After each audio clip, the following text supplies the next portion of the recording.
哇，这个粥是我们同事的妈妈煮的，好吃哎，安迪，好吃哎。你的 recipe 可以给我吗？我下一个系列需要菜单，真的好吃。美好的早餐就是要配搭美好的顺客。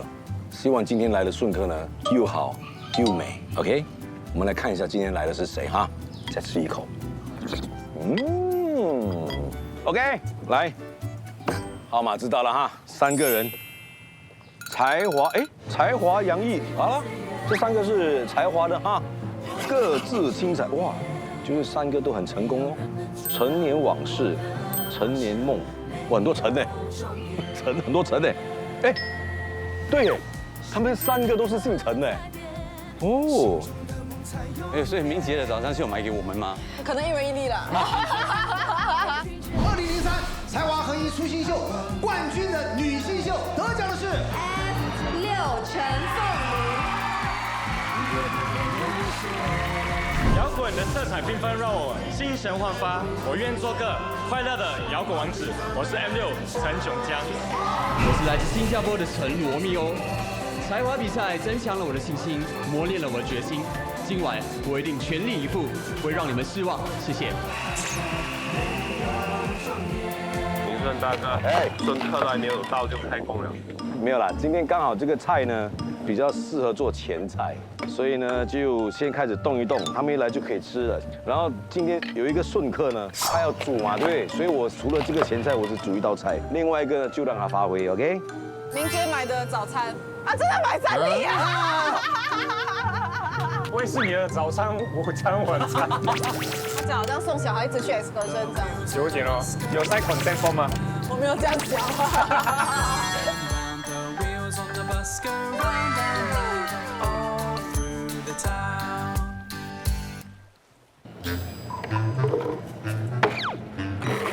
哎，我做这个，你们有没有在猜我要做什么？有没有看到这些东西？有没有猜到我要做什么？今天我煮的跟海鲜没有关系的 ，OK？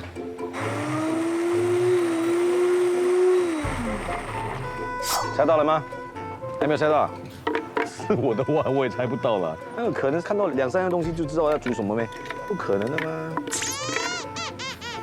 那今天你们要跟他见面，最期待跟他聊什么？而且我就是期待他吃他煮的。对啊，其实我是很期待吃他的，就是他的厨艺啦。我们是冲着来吃，我们是来吃的，更不是来吃的。因为其实聊的东西，我们通常见面的时候都聊很多东西，也没有说很期待聊什么。哦，呢？哦，哇！哦，好美哦！哦 ，very nice。哇！明顺大哥，明顺大哥，哎，不可以这样在船上这样喊大海哦，不是很好看的。哦，要拍戏也是这样。明顺大哥，顺哥，里面有 aircon 吗？哎，现在你们看到应该是差不多猜到了吧？我要做什么，对不对？前菜有甜有酸有香味，看到这2个配搭在一起，你们就知道大概是什么，对不对？好了，我跟你说了，我是要做肉酱给他们吃了。因为肉酱哈，在我们本地算是一个人人爱的一个美食。那为什么烫豆芽呢？因为我在刚崩的肉酱呢是比较有水分的，然后刚公跟豆芽是我记忆最深的。哇，这里。下了船之后，印象最深刻就是前面那一排风铃，我觉得蛮有感觉的。小风铃的声音让我觉得非常的舒服，然后站上 Keelung 的时候，看到蓝天白云，吹着海风，什么都不用做，真的是闭上眼睛去感受，我觉得那就是一个很幸福的感觉。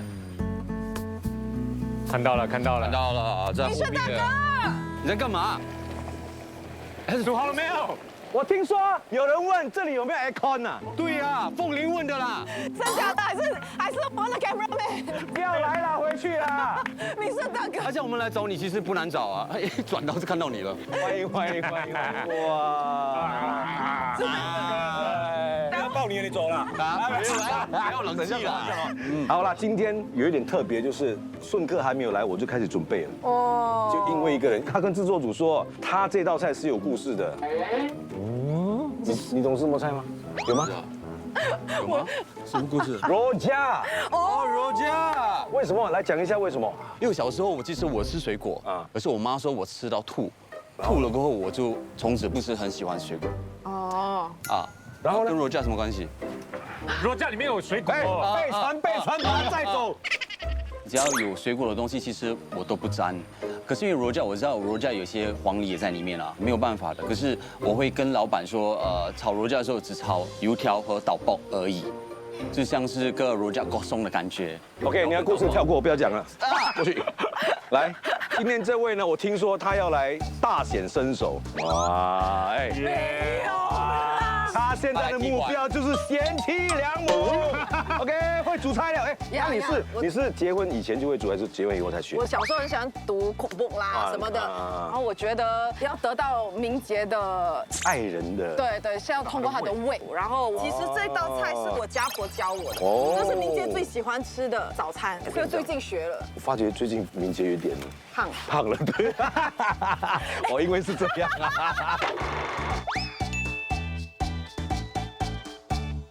OK， 要做爸爸了哈，是开心吧？开心，我期待什么时候？多2个月？多2个月，大概有没有忐忑不安？有一点点。有啊，其实先碰到你，想要聊这个东西。哦，是吗？因为其实现在就是每天晚上啊，就会摸着那些肚子，然后女儿就开始提，那感觉很奇妙啊，很奇妙，对不对？就很期待要看到她。是。但是又担心没有办法就当一个完美的爸爸。为什么呢？不知道，就会有点小担心哎。不会啦，因为想要带给他最好的。但是我跟你讲了，这个东西来的时候，你就自然会去迎接他，给他最好的。对。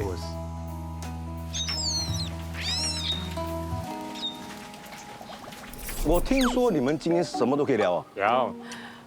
真的吗？因为是你，我们什么都聊。可以啊。能聊的我们抛给另外一个人聊。真的可以聊啊？可以聊啊？可以聊啊？聊。真的可以聊。哎，放 back apron，你不要管那边，我问你问题。还有，好了，你们放 back 换 apron，OK， 一下子就可以吃了，好不好？好。明杰，谢了哈。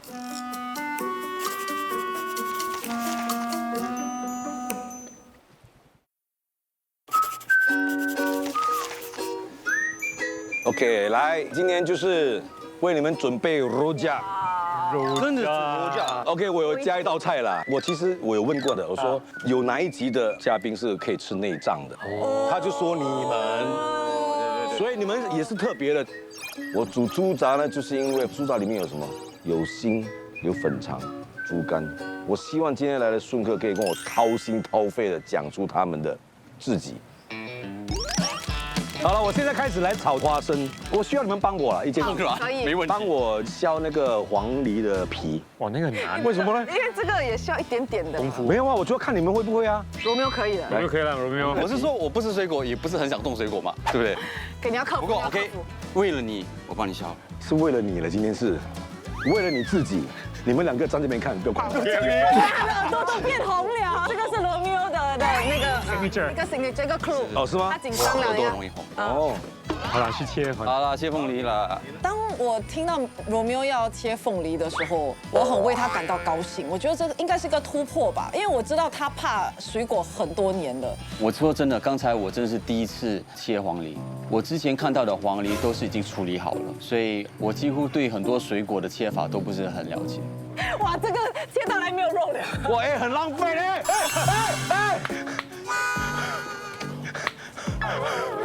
我都跟你们讲了，我不会切黄梨，然后我小时候也不吃水果。Oh my god！ 你要什么救？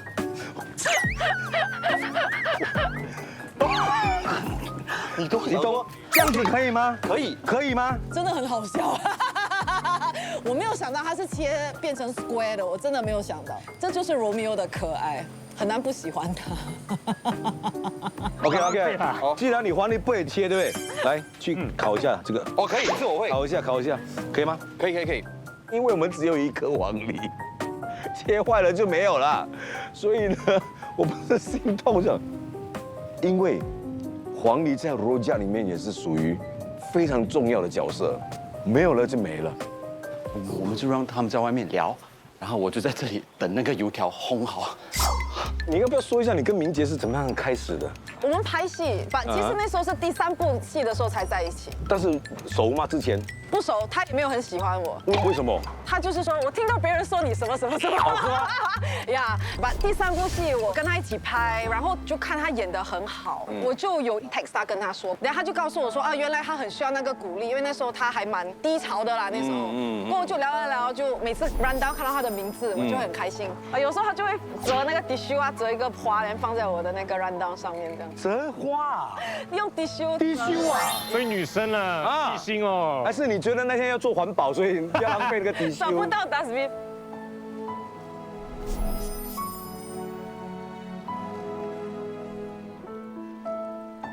哎，那个烘好了没有？很久嘞，很久嘞。那个电很慢，那个电很慢。再找那个阿文，OK， 不要管。哎啊，顺哥，那个油条你要硬一点还是软一点？你不要焦了就行了。脆一点，你们要脆一点啊。好对那你们再讲多15分钟。OK。你要记得出来。他会到5点的时候才出来哦。OK， 来继续。熊江，你是怎么样追到你老婆的？我们是大学第1年的时候就认识。是他追你，还是你追他？还是他什么地方吸引你，让你这么痴情？其实我每次跟人家说是他追我了，但是我觉得是我追他了，因为其实那个时候我就觉得他很甜美，然后他也没有这么extrovert， 然后因为我又很喜欢讲，所以我就觉得就这样很 balance 哦。哦，然后我觉得最吸引的就是他很爱家，很孝顺。我记得有一次啦，他在 David 的家有跟我讲过，他想结婚了。好，我当时听到我说结啊，对，我觉得结婚是好事啊。自从我结婚之后，我常常叫人家结啊。我现在完完全全了解，因为那个时候我结婚之后回来就跟很多人说，像红玲啊、那他们说，赶快去结吧。真的，因为那个感受很不一样。因为现在的演艺圈，结婚这件事情不再是什么影响到你的事业，不会了。对，所以我看到你们结婚，我都非常非常开心。哦，真的，因为我觉得结婚这件事情可以带给我们很多美好的一些经历跟感受。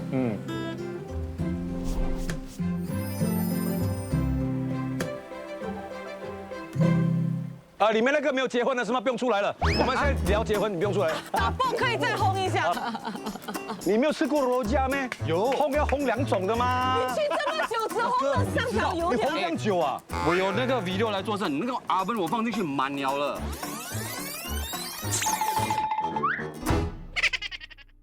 哎，我想问你，我听说你从以前就很想做演员的是吗？其实小时候没事做就看电视啊，然后就一直在看到才华，就我长大也要想当演员。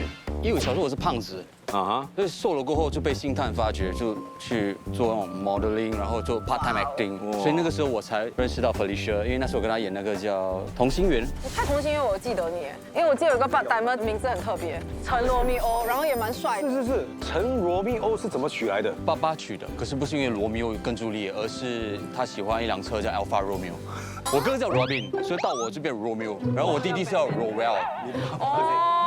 名字其实你要讲说啊，现在入行啊，大家好记那是对的。可是，在以前我胖的时候，那个名字真的是害到我很惨，被取笑。就你长这么胖，你又叫罗密欧，你有多辛苦吗？那个感觉。所以你有被取笑过？取笑，我常常被取笑。有没有叫你的爸爸妈妈帮你改名字？我有跟我爸爸妈妈讲我改名，然后我的姑姑就进来说 OK 啦，我想到了，你就叫 Rocket 蛋陈罗健。然后我听到哇 Rocket， 你跟他阿姨真的没有给我糖。我跟你讲，这个不能开玩笑。我觉得对他来说，那个童年可能是有创伤，是有一点，我觉得是有点创伤。以前的我常常被欺负，所以当我长大的时候，我会更加体谅。还是当我看到一些人被欺负的时候，我可以理解，我可以了解他们的辛苦，我会告诉我自己，还是告诉我的侄儿侄女说，你们长大不能做这种事情。所以我觉得这个整个过程，从小的这些经验，让我会比较踏实一点。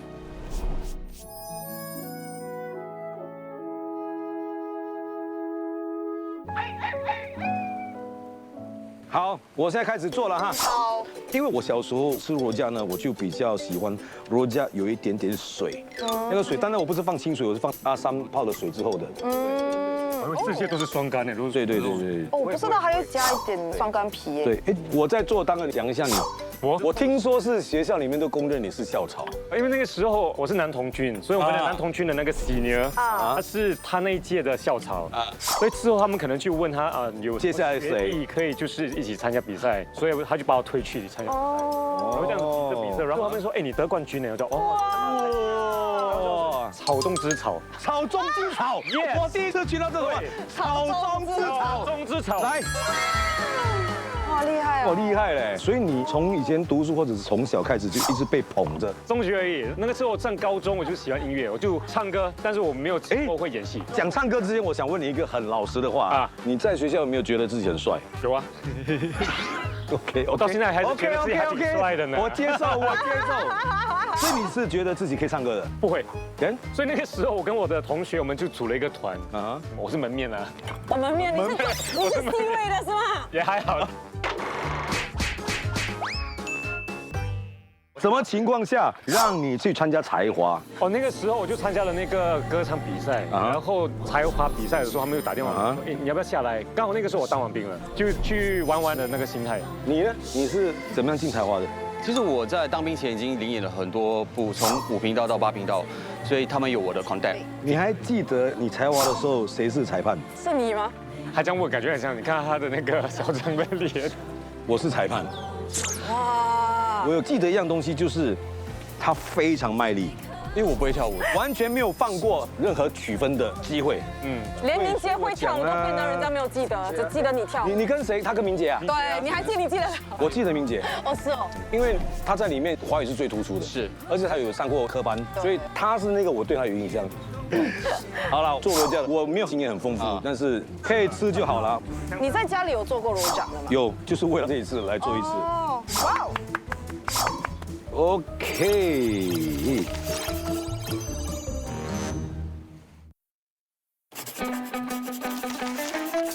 好了，我们可以吃了哈。如果你们觉得柔酱你的酱不够，你可以蘸这个一样的酱来的。我先吃皮蛋。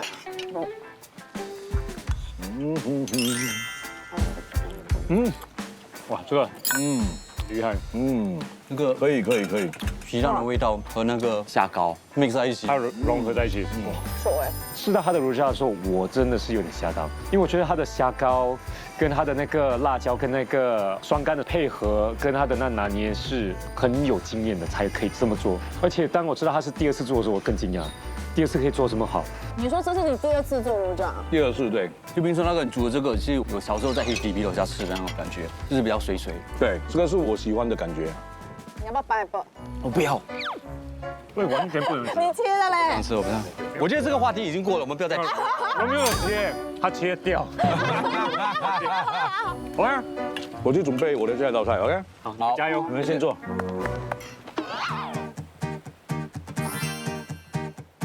其实有很多人说，粉肠要洗。然后有一次我就问那个猪肉摊的安哥，他讲粉肠不要洗太干净。真的吗？因为洗干净就不是粉肠了。会有腥味的哦。不会啊，就是里面要吃那些东西啊。对啊。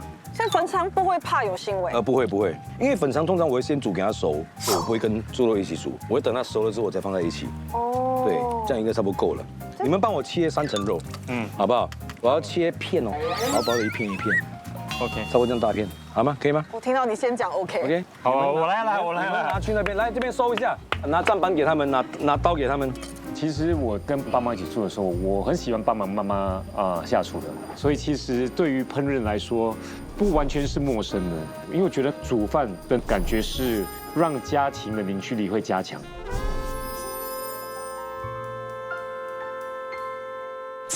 哇，什么切得很好嘞！哇，果然是有煮饭的人哈。不错。来，你们在做的当儿哈，可不可以聊一下？你们觉得你现在这个阶段是处于怎么样的状态？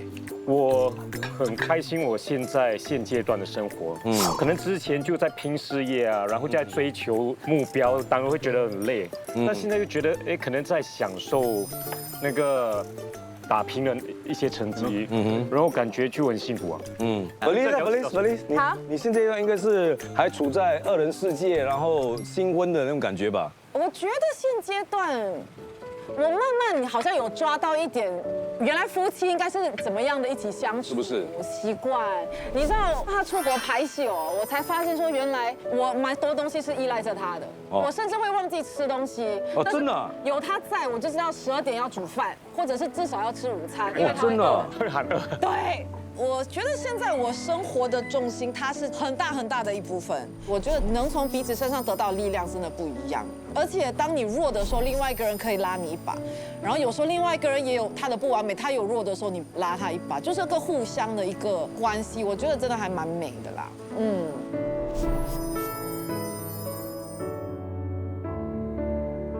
Romeo 呢？哎，你现阶段是怎么样的一个状态？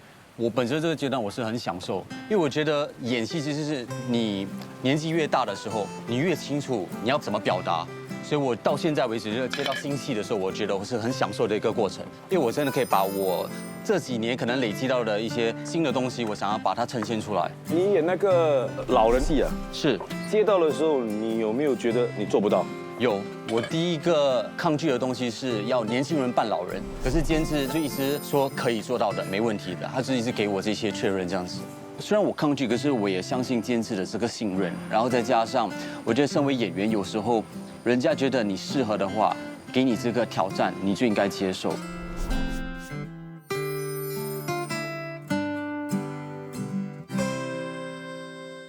这东西也是我近几年在学习，就是要懂得放，然后要懂得 unlearn， 因为我们一直在学嘛，一直学，然后我们就学会一个套路。我知道我这样演，导演一定接受，然后我们就可以走下一层。但近几年我就一直在想要就是丢掉这些模式，然后去找新的方式去表演。我也同意囧江说，他也在 unlearn 丢掉以前的。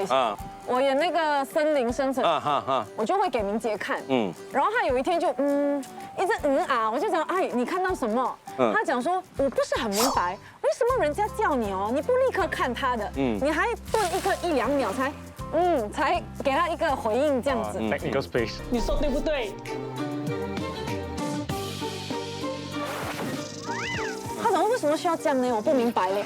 所以 because 他点我 ，after that 我就没有这样演了。因为这个就是我们原本教戏的模式啊，只是我们以前的模式跟现在的模式可能科技比较进步了，我们不用再等了。对。所以当年代变了，我们要提醒自己改变的。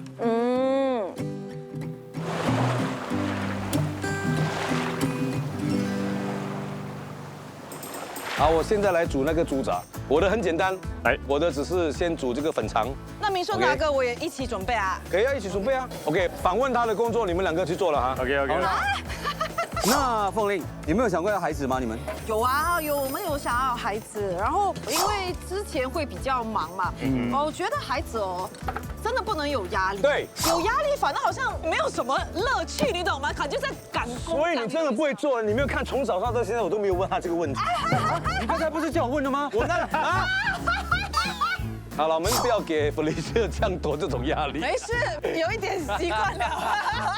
我反而是想问你们的一个很旧的一个事情啦。是。我先问Felicia啦。又是我 ，OK。About 七公主啦。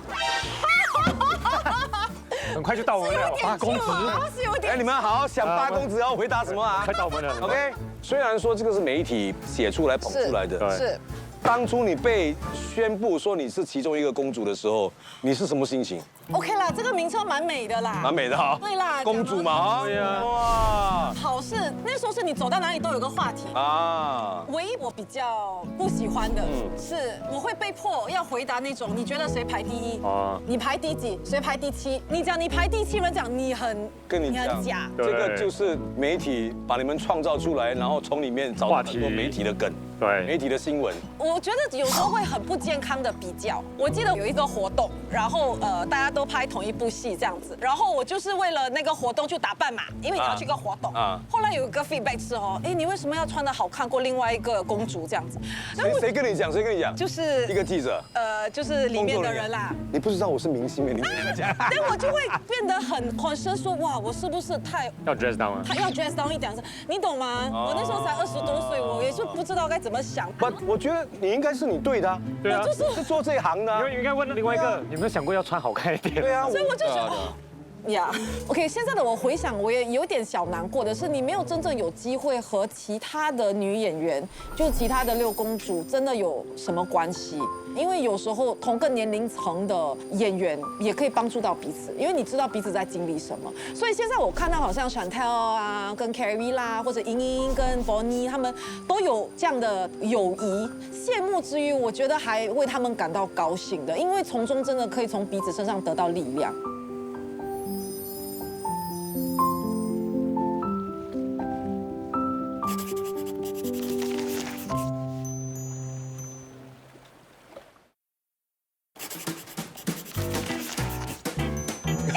8公子啊8公子很 OK 啊。所以你们当时接到这个名称的时候，第一个反应是什么？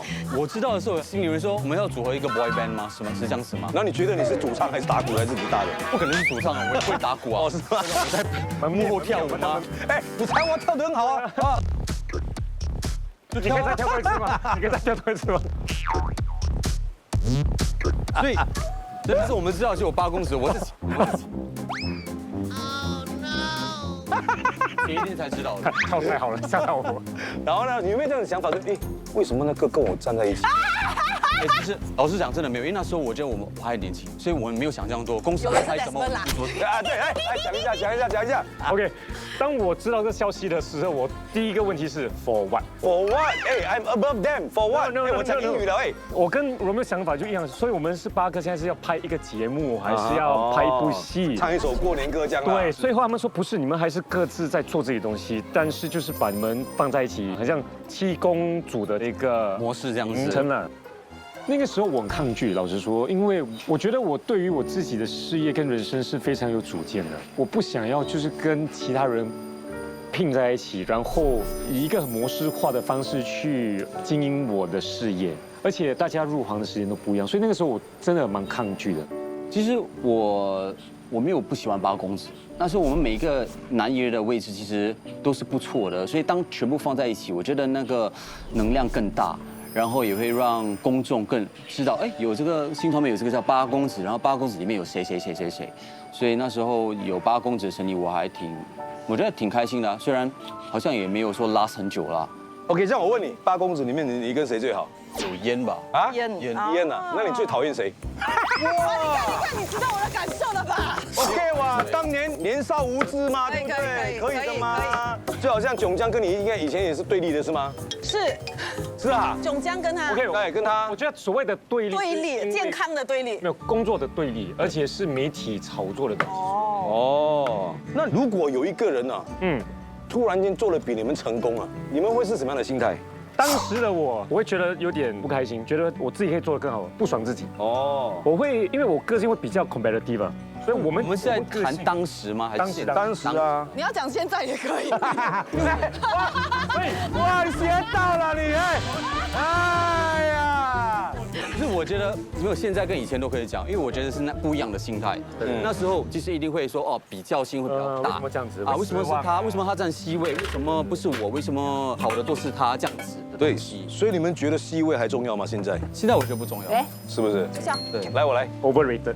反而我现在觉得长大后啊，其实看到我们的8公子，如果是谁做得很好，其实我感觉我有过了那个阶段了。是，我没有说哇，为什么不是我？为什么不是我这样子？是。哎，董他们有这样聊过，是吗？对，开始在哪？所以我觉得还蛮好的。对呀。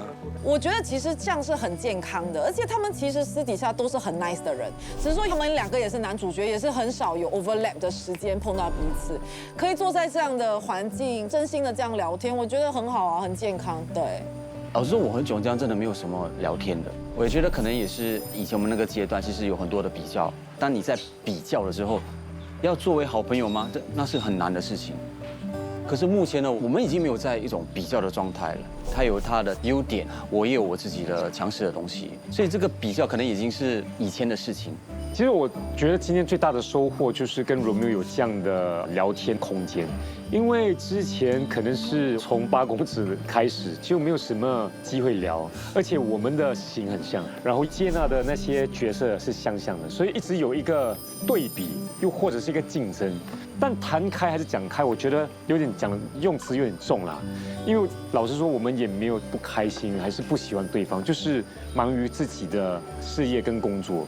所以10年这样下去，我觉得有些东西可能看淡，有一些东西看开，而且大家的那个生活要求跟事业的要求跟目标都目标已经不一样了。所以我觉得慢慢这个东西竞争的东西已经不是跟别人竞争，而是跟自己自我竞争，跟自己竞争。我都没有问你们那些问题，我们讲那么多。你们在听我们讲话？聊开了。我们在聊天啊，现在不在乎我的感觉了，是不是？我们专心煮饭啊。我刚才看你们这样聊，真的还蛮开心。我觉得7公主 Felicia 是最 friendly 的，所以你说另外6个怎么样？另外6个也很 friendly 啦，没有比 Felicia friendly。本来Romeo有一点小崇拜我的以前，是吗？直到有一天在 studio 的时候，我去厕所，然后他在外面，突然间就听到厕所很正常的声音，他才发现说原来Felicia也是一个很正常的人，但就没有那个想象空间。是我，是你啊？是我。Oh my goodness！那时候真的很尴尬，因为我们去 Studio 6，就是我们的那棚要去看人家演戏，我们在休息室中我知道那个沙发那边有一个小厕所，还是上厕所的时候，我坐在外面，突然就听到门关，而且那边离很近嘛，就有那种冲水之前的声音。有吗？然后坐在那边，因为我们聊到一半，所以我不懂要离开还是坐在那边等他出来，所以那个时候那个画面到现在还蛮深刻的。你们没有上过厕所咩？我这样讲，一个也是在以前就新传媒的时候然后早上的 call time 很早，6点半。知道你要讲什么 ？OK。我就进那个 E5 那个门开。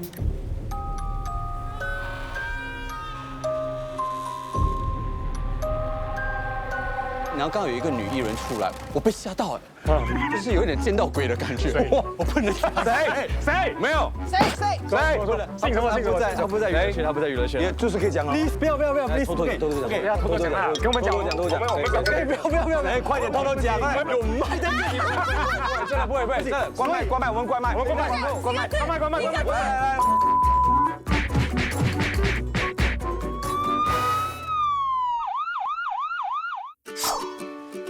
通常我是一边看那个 recipe 一边煮的。正经，我们 OK 的。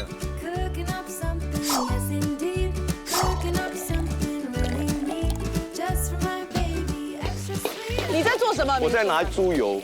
OK。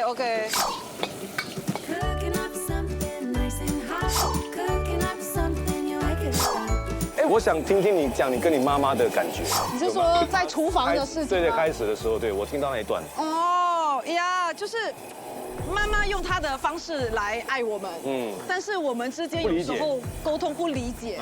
有一次闹到很不开心，然后我很想不要留在家，然后妈妈就是不给我钥匙。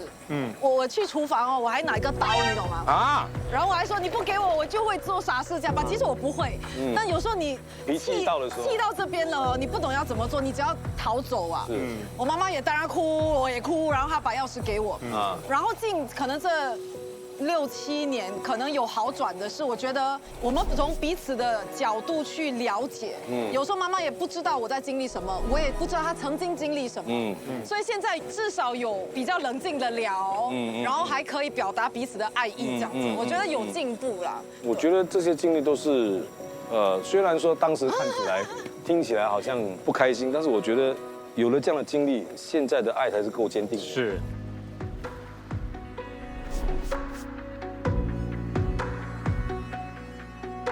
好啦，今天聊得非常开心，我们也煮好了 ，OK， 现在就等着吃了，我等那个酱收多一点。可以。你要煮面对吗？把面蛮快的。面很快，好。要不要帮你把蛋打开？你啊，可以啊。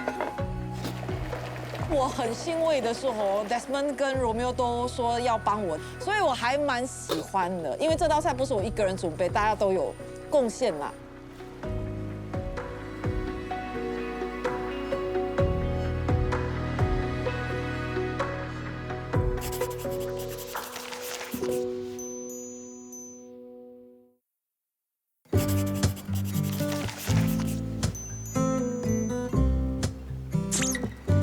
来，你看视野是不是不一样呢？哇，真的哎，是不是？哇，来，哎，王玉，你厉害哦！哎，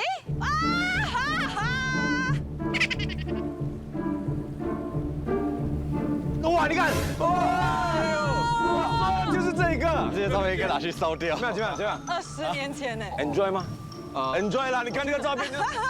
enjoy 的啦，可以走吗？很新的一个体验。我还记得是这样子。你应该很开心吧？啊把身材练到这么好，可以秀出来。所以我想说，在才华最困难的就是要在很短的时间去 train 舞蹈啊、演戏啊这些。所以那个时候其实3个月我觉得很疯、很赶。所以你没有难度了，你觉得？我难度啊，因为那个时候其实我华语程度真的很差很差。啊哈。记得我去第1堂课的时候，他们跟我说，你说1到10，我就1、2、3、4、5、6、7、8、9、10。哦。我完全没有翘舌什么任何东西的，是之后他们就是一直去教我，所以我那个华语那个时候就开始慢慢的练。我不知道你们选的那个过程还有没有印象？我选的第1 round 的时候，我去评审的反应是这样，拿我照片。他看很久哦，这个是你啊？我说是我，你的照片是很久以前的吗？也不会久，但是因为我刚好回去马来西亚，我吃的很胖，我会把头发剪得很短，所以你看我那个时候是短头发的。哦，之前都是长头发。那半决赛跟刚刚进去的时候是很短很短。哎，对你拿冠军，你有压力吗？好像还是有一点点。有对不对我觉得第1部戏要不要演得好一点？是冠军就有这个压力。哎，我们不是冠军，我们就没有这个压力。没有压力我们就随便来。真的吗？ OK， 我们好好来吃哈。来，坐。哇，哎，你这个很抢眼呢，漂亮哦，卖相特别好。我跟你讲，第1次啊，嘉宾煮的东西抢掉我的，被 PK 了，看对，被 PK 掉了。没事，来。可能搅一下可能会比较好，可以吗？哎，可以。我觉得Felicia的面做得很好啊，她今天会来煮这个给我们吃，我觉得她应该觉得这个是很自豪的一道菜。我觉得家婆教媳妇煮给儿子的一道菜，我觉得它是有那个传承的意思在。我觉得它包含的不单单只是吃在嘴巴的感觉，而是新的那种温馨啊。其实有点被惊讶啦，就是没想到其实它味道是那么好的，我真的还挺喜欢。过明顺大哥的那一场。OK， 味道是有在，可是感觉就干了一些。如果我觉得它的汁还可以保留的话，我觉得那会很好。味道很 OK， 只是有点熟了现在。对，把味道。对，应该焖的时候马上就吃了。可是香哎。那个咸菜跟那个姜味。我今天是失败的，那个猪杂味道没有失败，但是那个时间的控制有一点长了，因为那个砂锅，就算你关火了，它还是属于热的，它还是会对里面的食物有影响的。但我觉得没关系啦，来的顺客就是我的评审老师，吃完之后好吃我就觉得毕业了，不好吃下次再试吧。OK， 最后我想问你们了啊，是你们现在最大的重心是在哪里？我肯定是家庭了，现在是不是？对，我觉得是家庭哎，家庭还有自己吧。是。我突然想到一个东西，是我太太的游戏的时候，然后我们就会去公园坐在那个亭子，然后看着大海，然后就取名字。哎呦，还不懂是男的女的，那2个人就坐在那边，就是一直这样 try 名字不同的时候，我觉得那感觉哇，很感触。你们有没有试过开车在新加坡兜了2、3个小时，就不想回家，2个人在车上聊天？我觉得只有李明顺跟范文芳的爱情是这样子的。没有啦，不是啦。对，我在兜的时候说那个车油很贵。我觉得我都半个小时了，过后明天就讲要不要回家了，车油蛮贵。太爱回家。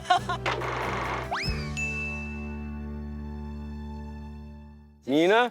我觉得我感觉我慢慢老了。我觉得是，我比较在意在我的父母，因为我父母现在还在，我真的很想花段时间在他们身上。因为我本身是属于游子，那这个很简单的愿望就变成我们很难实现的愿望，就是每年过年，不管我在哪里，我都会争取回家，哪怕只有2天到3天，回到家里只坐2个小时，我也尝试过在过年，但是。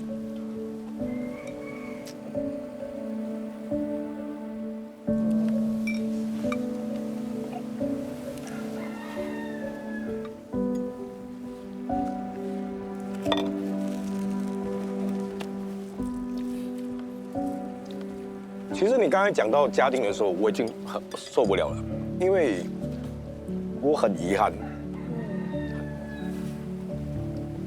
所以我不管现在不管怎么样，什么都好，家庭也是第一位的。我不要再遗憾了，对。有一次一个慈善live show，然后我是跟俊雄一起演的，我们是最后一个项目，然后我记得那时候大概9点40就要出场嘛，然后我9点的时候就收到讯息说我的公公在医院，哇。然后就说，哎，可以的话，大家要下去这样子。但你知道来说，你怎么可能离开？然后你就是很无助的一直看着电话，然后大家就会有一些 update， 但你就没有办法，你就要放下，然后出去演。然后演完的时候，我查电话，哎呀，我的公公已经离去了，所以那时候会记得说，哎呀，在那一刻，我们的工作性质真的有一点不一样。我觉得啦，每一份工作一定会有它的难处，是。但是我希望观众可以多体谅一些做我们这个行业的人，就是有时候要求不要太过的苛刻。当然我不怪他们啦，因为这个是我们自己选择的，但是我还是觉得我们真的是有自己的辛苦的一面，对，所以我们真的也很继续加油。你知道你的重心是什么就好了。好 ，OK， 干杯！耶！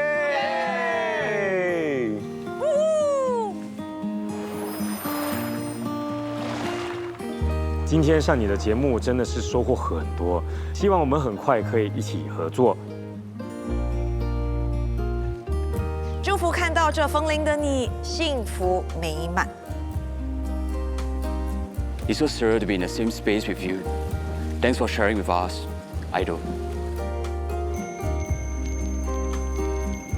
我觉得他们今天真的是玩得很开，完全没有包袱，很愿意的跟我分享他们自己。我就是喜欢这样 ，OK？ 谢谢你们。我觉得今天的组合很特别，因为我们都是才华的，然后因为明顺他也是才华的，所以觉得这样的组合非常新鲜。 我觉得今天这个组合让我有意想不到的火花，就是很摊开来聊的那感觉，我觉得还挺好的。我也觉得很难得，我们4个人可以坐下来有一些共同回忆、聊天，我觉得是好玩的。我跟你讲，这个就是我们做这个节目的用意，大家都在这个桌子上更深入的了解彼此，畅谈彼此的过去、彼此的未来。我觉得这个桌子哦，是可以。 什么都聊的。我其实想要放下人家对我的眼光吧，哦，还有人家对你的批判，很好啊。那我想了多一下子呢，其实是要放下我自己，对自己的那个眼光的批判。我觉得到了一个年龄之后，你一定会有自己想要做的事，是自己舒服的。对，我才开始真正觉得。 什么叫做人生？什么叫做好好的爱自己？我觉得比较难的是，我们的情绪要控制得很好。今天你就算很难过，你空中也不可以展现出你太难过的那一面。毕竟人家都喜欢听开心的东西。意外跟明天不知道哪一个先来，所以我不要去想将来。明确。我觉得这一次我们的计划是成功的。 就是请来自不同年层的、不同领域的来参加我们这个节目，带给这个节目更多精彩的东西，更多不一样的东西。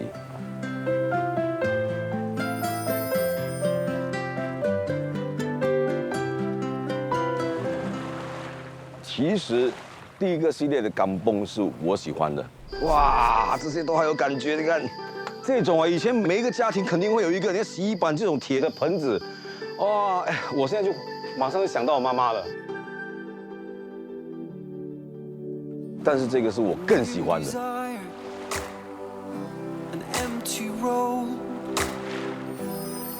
就是你来到这个地方就很舒服。那当你觉得舒服的时候呢，你讲话就没有戒心，你就会侃侃而谈。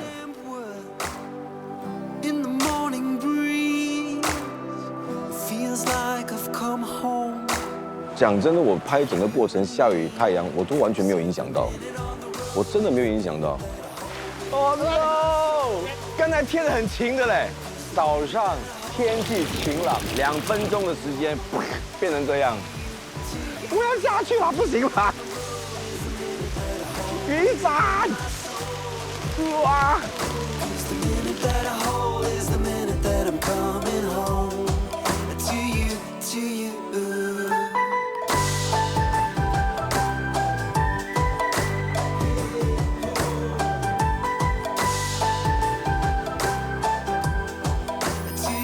我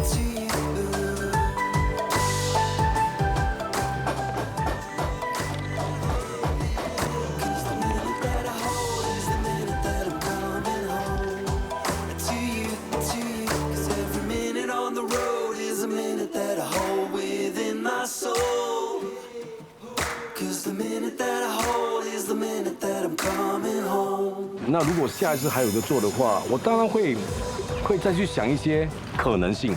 你看现在不单单只是艺人呢，有 DJ 啦，有网红呢，对不对？那在年纪方面有老有少啊，所以可能有一天找素人也不一定。